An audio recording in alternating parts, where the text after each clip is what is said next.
Hai semua, pada video kali ini kita akan membahas tentang koloid. Tapi sebelum masuk ke koloid, kita bahas dulu tentang apa itu sistem dispersi. Sistem dispersi secara sederhana merupakan larutan atau campuran dua zat yang berbeda, maupun zat yang sama wujudnya. Sistem dispersi ditandai dengan adanya zat yang terlarut atau fase terdispersi, dan zat pelarut atau medium pendispersi. Sistem dispersi terbagi menjadi tiga, yaitu larutan, koloid, dan suspensi. Tapi, apa sih beda ketiganya? Kita ambil contoh. Kita gunakan pasir, gula, dan susu sebagai zat yang terlarut. Kita masukkan ketiga-tiganya ke dalam gelas berisi air.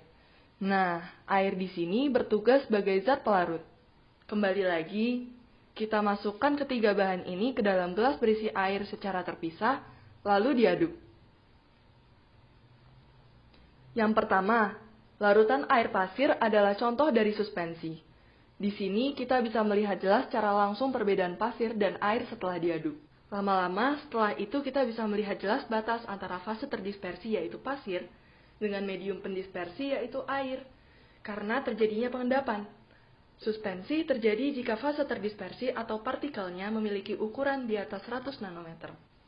Yang kedua adalah larutan air gula. Kebalikan dari larutan air pasir, larutan air gula adalah contoh dari dispersi halus atau larutan.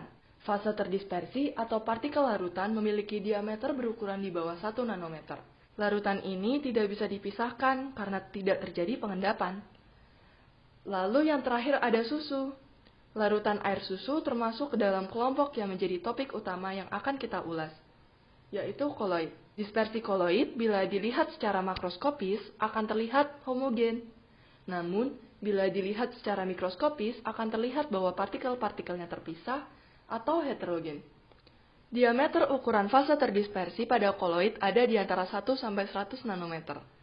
Tanda-tanda untuk koloid adalah larutan itu selalu keruh, namun tidak ada pengendapan dalam larutan itu sehingga tidak bisa disaring.